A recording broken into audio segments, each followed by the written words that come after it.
Robert Downey Jr. plays several different characters in this HBO miniseries, but he is actually not the star. That would be Hoa Juande, who you may know from the live-action Cowboy Bebop. Let's talk about the Sympathizer.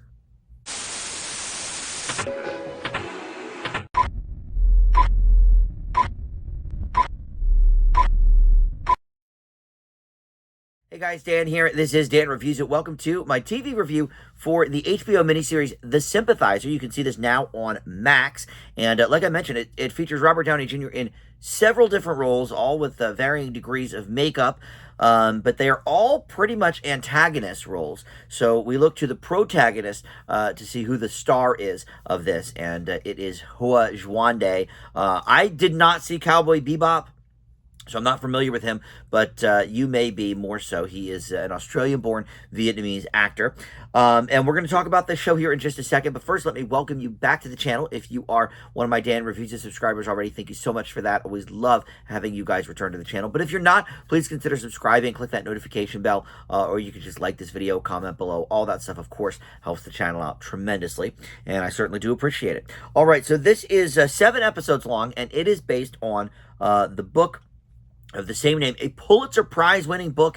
It was on the bestseller list for a long time. A lot of people read the Sympathizer book. And essentially, this takes that premise in a couple of different directions, but is apparently pretty faithful to the book. I didn't read the book, but from what I read of the show, it does, dive mostly into what the book does, but skews a little bit for the TV show. But it is based on the captain, who is played by Juande, and he is a North Vietnamese spy serving in the South Vietnamese army. He has to flee to the U.S., but while living within a community of other South Vietnamese refugees in California, he is secretly a spy on the community, and he is reporting back to the communist Vietnamese government that took control of the country.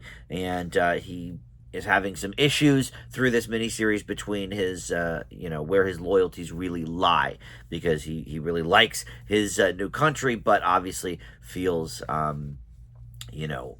indebted to his old country to provide them with information. So a little bit torn there. And Robert Downey Jr. plays a CIA agent. He plays a grad school professor. He plays a congressman. He plays 5 different roles, and in fact, in one scene in episode 3, 4 of them are sitting at the same table together, which I think actually is perhaps the biggest detriment to the show. I do want to mention Sandra Oh has a supporting role as well, as one of RDJ's character's secretaries, who develops a sexual relationship with the captain. David Duchovny has a supporting role. John Cho is here in a couple of episodes. So, some people you may know from more Western movies and television shows, but there's a lot of authentically Vietnamese actors here as well.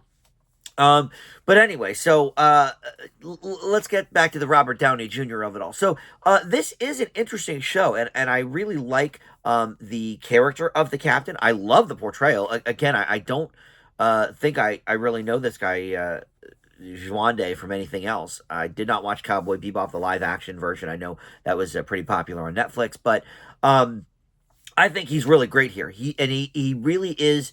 You can tell this character is struggling between two worlds, and is a little unsure what to do, but he does know that he needs to, lie and throw other people under the bus to basically save his own life, because in episode, I think, 2 or 3, he's, accused of, they realize that there's a mole, and he's accused of being that mole, so he's got to figure out what he needs to do there, and with the help of one of the Downey Jr. characters, he, ends up throwing somebody else under the bus and whatever. But you can see, he is torn, and he's a really good actor. I'm excited to see him in other things, because I think he's really got the mindset of this character down, and being so torn between these two worlds.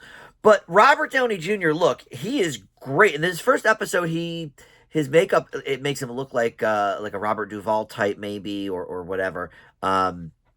he's definitely caked in makeup. All these different characters are, and various hair pieces and bald caps and whatever. And look, this is fresh off of his Oppenheimer performance. They filmed this before he got the Oscar, but it aired on HBO, within a month or two of him getting the Oscar. So he was actually up for an Emmy for supporting actor for this show. He didn't win it, but he would have been one of the first ever, I'm sure, to win an Oscar and an Emmy in the same year, in the same category, supporting actor.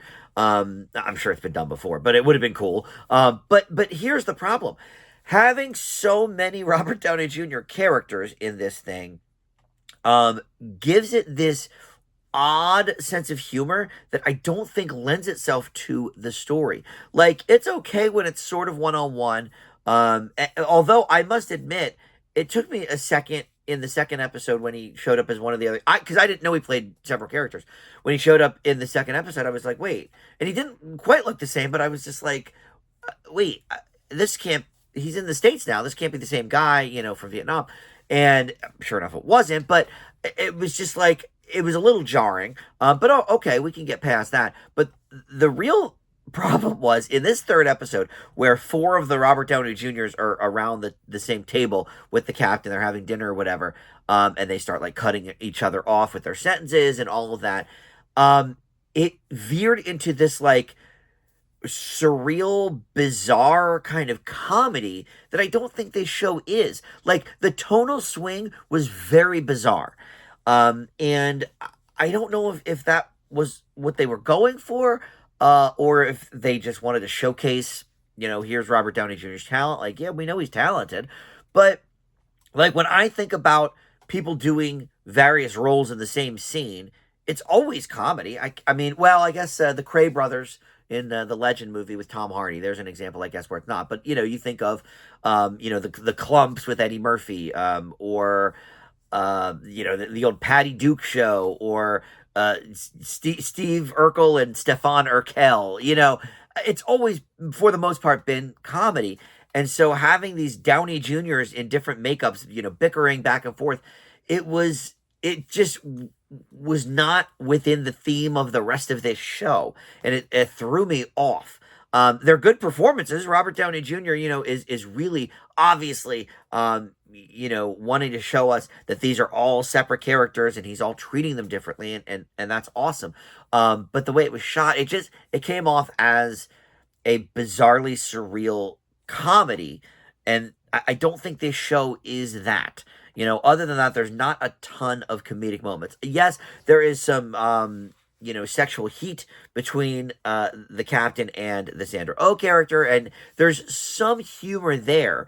But I certainly would not call this a comedy. I would call it a drama for sure. But it has those little moments, and that's not the only one. With Downey Jr. There's little kind of sharp wits thrown in here and there. So maybe it's a black comedy in disguise as a drama. I don't know, but that particular scene really took me out of it. But look, the rest of this, aside, is pretty good. And again, the characters are well developed. Obviously, they were taken from the pages of this very popular book, and molded for the screen properly, because they really are all very well defined, I would say, and some good performances. But I don't know. I was a little shaken by the tone of the whole thing overall, I would say, and sort of the tonal shifts of it. But I think it's worth a watch. You can check it out on Max now. I give The Sympathizer a B plus. A shame that Downey Jr. didn't win the Emmy. It would have been fun. I don't know who won last year for that, but in any event, you can check this out now, like I said, on HBO Max. All right. Thanks for watching, and I'll see you next time. Bye.